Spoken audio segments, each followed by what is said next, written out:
রহিম আজকে মাসিমপুর রামগতি রামনিধি ইনস্টিটিউশনের এসএসসি পরীক্ষা 2025 উপলক্ষে এই বার্ষিক মিলাদ মাহফিলে উপস্থিত সভাপতি, এই অত্র ইনস্টিটিউশনের ম্যানেজিং কমিটির সম্মানিত সভাপতি জনাব ওসমান মনি ভূঁইয়া, উপস্থিত আছেন আমাদের এই তিতাসেরি মজিদপুর হাই স্কুলের ম্যানেজিং কমিটির সভাপতি জনাব মেহেদি হাসান সেলিম, আমাদের এই তিতাসেরি গোপালপুর ডক্টর মোশাররফ হোসেন উচ্চ বিদ্যালয়ের ম্যানেজিং কমিটির সম্মানিত সভাপতি জনাব মাহবুব হোসেন সরকার সহ আমাদের এই বিদ্যালয়ের সম্মানিত প্রধান শিক্ষক, উপস্থিত শিক্ষক শিক্ষিকাবৃন্দ, অভিভাবকবৃন্দ, যাদের উদ্দেশ্যে আজকের এই মিলাদ মাহফিল সেই পরীক্ষার্থীবৃন্দ এবং উপস্থিত ছাত্রছাত্রী ভাই ও বোনেরা, আসসালামু আলাইকুম। আমি ধন্যবাদ জানাচ্ছি যে আজকে এই মিলাদ মাহফিলে আমাকে অতিথি হিসাবে এখানে আসার সুযোগ করে দেওয়ার জন্য বিদ্যালয়ের গভর্নিং বডি এবং বিদ্যালয়ের সকল পর্যায়ের যারা সদস্য রয়েছেন তাদের ধন্যবাদ জানাচ্ছি। বিগত সময়ে এই বিদ্যালয়ে আমার আসার সুযোগ হয় নাই, তাই আজকে এই প্রথম আপনাদের এই ইনস্টিটিউশনে আসতে পেরেছি বলে মহান আল্লাহর কাছে শুকরিয়া আদায় করছি। যে উদ্দেশ্যে আমরা এসেছি যে এসএসসি পরীক্ষা, আমরা জানতে পেরেছি যে আগামী 10 তারিখ যে এসএসসি পরীক্ষা আসছে সেখানে 232 জন পরীক্ষার্থী এবার এসএসসি পরীক্ষায় অংশগ্রহণ করবে। বিগত 15 বছর যেহেতু আমরা স্কুলে আসতে পারি নাই, প্রধান শিক্ষক মহোদয় জানতে চাইলাম যে স্কুলের পূর্বের ফলাফলগুলো কেমন। তিনি একটু দুঃখ ভারাক্রান্ত হৃদয়ে বললেন যে সেরকম ভালো ফলাফল বিগত সময়ে আমরা এই বিদ্যালয়ের ছাত্রছাত্রীর থেকে পাই নাই। আমাদের ম্যানেজিং কমিটির সভাপতি সাহেব বক্তব্যে বলেছেন 2000-এর উপরে এই ইনস্টিটিউশনে ছাত্রছাত্রী ছিল, আজকে 1200 অর্থাৎ প্রায় 800-র উপরে ছাত্রছাত্রী কোথায় গেল। বিগত সময়ে এই স্কুল যারা চালিয়েছে তাদের বিরুদ্ধে বিভিন্ন অভিযোগ রয়েছে। শুনেছি যারা স্কুল চালিয়েছে তারা ছিল মাদকাসক্ত, মাদকের সাথে যারা জড়িত ছিল তারা কিভাবে বিদ্যালয়ের উন্নতি করবে সেটা আপনারা আমার থেকে ভালো বোঝেন। নকলের মতো নিকৃষ্ট একটি কাজ অনেক জায়গায় হয়েছে। আমরা যখন 2001 থেকে 2006 ক্ষমতায় ছিলাম তখন নকলের বিরুদ্ধে আমরা যুদ্ধ ঘোষণা করেছিলাম। সেই সময়ে তৎকালীন প্রধানমন্ত্রী দেশ নেত্রী বেগম খালেদা জিয়া বলেছিলেন যে বাংলাদেশে নকল মুক্ত বাংলাদেশ ঘোষণা করেছিলেন। তখন শিক্ষার মানোন্নয়ন হয়েছিল, কারণ তারা জানতো ছাত্রছাত্রীরা নকল করে পাস করা যাবে না। কিন্তু গত 15 বছর আবার নকল বা এই ধরনের অসামাজিক কর্মকাণ্ডের মাধ্যমে শিক্ষার মানকে ধ্বংস করে দেওয়া হয়েছে। আমরা জানি শিক্ষায় জাতির মেরুদণ্ড, যে জাতি যত শিক্ষিত সে জাতি তত উন্নত। কিন্তু যেহেতু শিক্ষার মান বিগত সময় ছিল না, আপনারা অনেকে শুনেছেন, হয়তো জেনেছেন যে বিগত সময়ে একটা বিদ্যালয়ে কতগুলো এ প্লাস পাবে, গোল্ডেন এ প্লাস পাবে, একটা কলেজ কতগুলো গোল্ডেন এ প্লাস পাবে, সেটা নিয়ে প্রতিযোগিতা ছিল, কিন্তু শিক্ষার মান উন্নয়ন হয় নাই। ঢাকা বিশ্ববিদ্যালয়ে ইংরেজি ডিপার্টমেন্টে পরীক্ষা হয় যে যারা এইচএসসি, তোমরা যে এসএসসি পরীক্ষা দিবে এরপরে তোমরা কলেজে ভর্তি হবে, সেখানে এসএসসি পরীক্ষা দিয়ে হয় কেউ বিশ্ববিদ্যালয়, কেউ মেডিকেল কলেজ, কেউ দেবে চান্স পাওয়ার জন্য।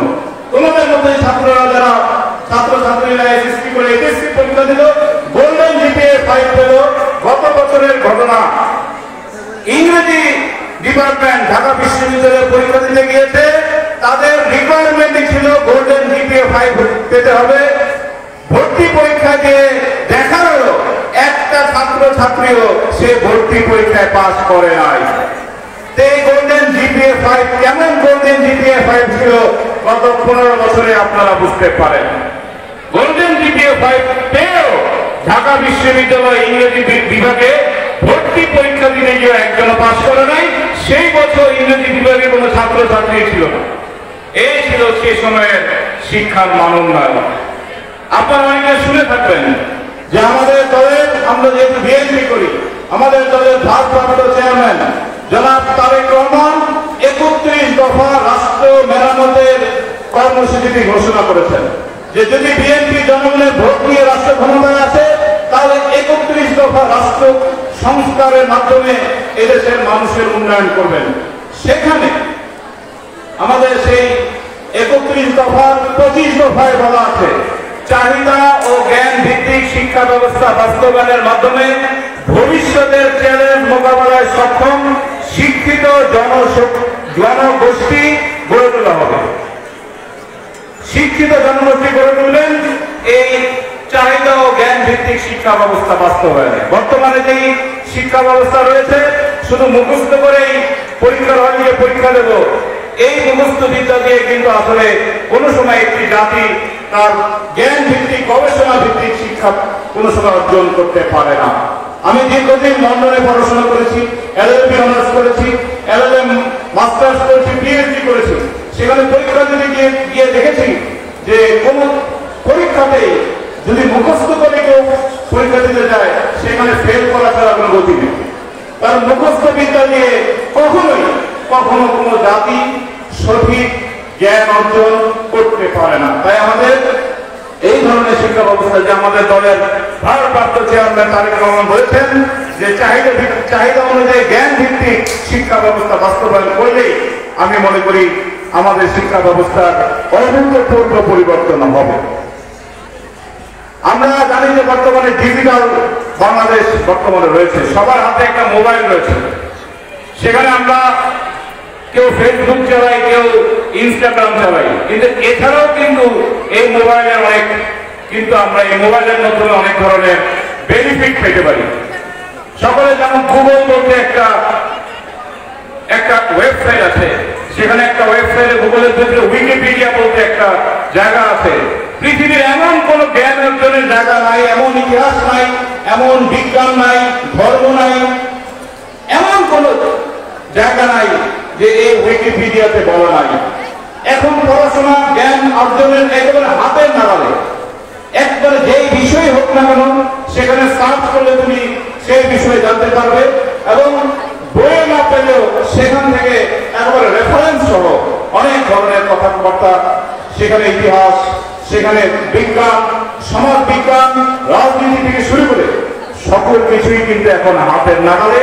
তাই আমাদের যারা অভিভাবকগণ রয়েছেন তাদের অনুরোধ জানাবো, শুধুমাত্র ফেসবুক বা এই সামাজিক মাধ্যম ছাড়াও এই মাধ্যমগুলো যাতে করে আমাদের ছাত্রছাত্রীরা ব্যবহার করতে পারে, এই ব্যবহারগুলো আপনারা লক্ষ্য রাখবেন। আরেকটি কথা আমাদের প্রধান শিক্ষক সাহেব বলেছেন যে এই স্কুলকে জাতীয়করণ করা। আমরা বলতে চাই যে আমাদের দলের কিছু নিয়ম নীতি, আমরা কিছু সিদ্ধান্ত আমাদের দলের রয়েছে। এটা বললাম আমাদের 31 দফায় 25 দফায় আমরা কিভাবে শিক্ষার মান উন্নয়ন করবো এই ব্যাপারে আমাদের চিন্তা ভাবনা রয়েছে। যদি আমরা ক্ষমতায় আসে জনগণের ভোটে, তাহলে আমরা বিশ্বাস করি যে কিভাবে শিক্ষা ব্যবস্থাকে যুগোপযোগী, সকলের কাছে গ্রহণযোগ্য শিক্ষা ব্যবস্থা করা যায়। যদি জাতীয়করণের কোনো প্রয়োজন হয়, যদি আমাদের দল মনে করে জনগণের চাহিদা অনুযায়ী, সে ব্যাপারে ইনশাআল্লাহ আমরা ব্যবস্থা নেব। আরেকটা কথা বলি, আপনাদের সভাপতি সাহেব হয়তো বলতে ভুলে গিয়েছেন যে এই যে বিদ্যালয় অত্যন্ত পুরাতন বিদ্যালয়, এই বিদ্যালয়ের সামনের বিল্ডিংটা প্রায় একবারে কি বলবো জনাজীর্ণ। ইতিমধ্যে একটি নতুন ভবন করার জন্য কিন্তু বর্তমান অন্তর্বর্তীকালীন সরকার কিন্তু সিদ্ধান্ত নিয়েছে। ইনশাআল্লাহ খুব দ্রুত এই বিদ্যালয়ে একটি নতুন ভবন হবে। ইতিমধ্যে টেন্ডার হয়েছে আমরা শুনেছি।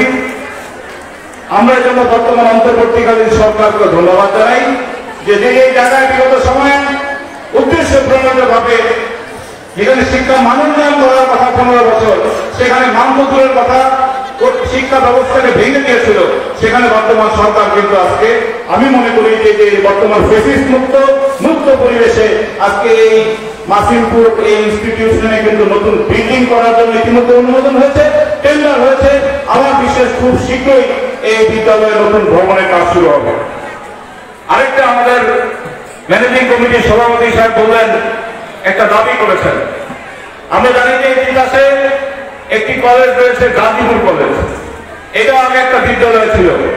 আমার বাবা যখন স্বাস্থ্য পরিবার কল্যাণ মন্ত্রী ছিলেন তখন এই গাজীপুর হাই স্কুল কিন্তু তিনি কলেজে রূপান্তরিত করেছিলেন। এবং এই যে কলেজের যেই মাধ্যমে যে এসএসসি পরীক্ষার পরে অনেকে পরবর্তী এইচএসসি পরীক্ষা ভর্তি হওয়া কলেজ না থাকলে কিন্তু কঠিন হয়, বিশেষ করে যারা ছাত্রীরা রয়েছেন অনেক দূরে গিয়ে পড়াশোনা করাটা কঠিন। ডক্টর খন্দকার মোশাররফ হোসেন সাহেব দাউদকান্দি হেডকোয়ার্টারে ডক্টর খন্দকার মোশাররফ হোসেন কলেজ, ইলেকগঞ্জে ডক্টর মোশাররফ ফাউন্ডেশন কলেজ, গোপালপুরে ডক্টর মোশাররফ উচ্চ বিদ্যালয়, এরকম অনেকগুলো প্রতিষ্ঠান করেছেন। দাউদকান্দিতে মাদ্রাসা করেছেন, এমনকি এই যে গাজীপুর স্কুলকেও কিন্তু কলেজে রূপান্তর করেছেন। তাই আমি মনে করি যেহেতু এটা এখানকার অবকাঠামো অত্যন্ত সুন্দর, চারদিক দিয়ে এখানে বিল্ডিং রয়েছে, নতুন বিল্ডিং আসছে খুব শীঘ্রই। তো আমরা যদি রাষ্ট্র ক্ষমতায় আসি, যদি এই এলাকার মানুষ চায়, যেহেতু আমরাই বিগত সময়ে বিভিন্ন হাই স্কুলকে কলেজে রূপান্তরিত করেছি, এই মাসিমপুর এই আর ইনস্টিটিউশনকেও আমরা কলেজে রূপান্তর করার সর্বাত্মক চেষ্টা করব।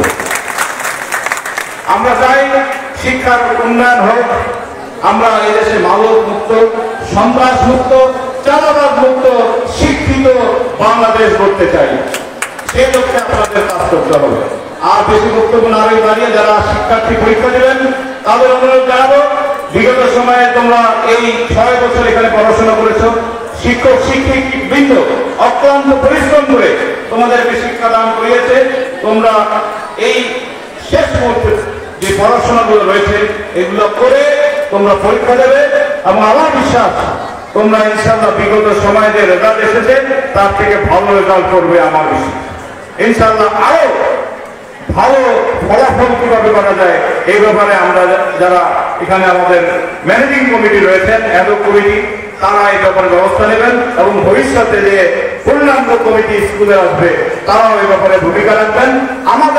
আমরা যেহেতু রাষ্ট্র ক্ষমতায় নাই, আমরা কিন্তু রাষ্ট্র ক্ষমতায় নাই, তারপরেও আমরা আমাদের পক্ষ থেকে যতটুকু এই ম্যানেজিং কমিটিকে সহযোগিতা করা প্রয়োজন আমরা সর্বাত্মক সহযোগিতা করব। এবং আমরা যদি ভবিষ্যতে জনগণের ভোটে ক্ষমতায় আসি, যত ধরনের রাষ্ট্রীয় ফান্ড দিয়ে এই বিদ্যালয়ের উন্নয়ন করা যায় সর্বদিক দিয়ে আমরা করবো ইনশাল্লাহ।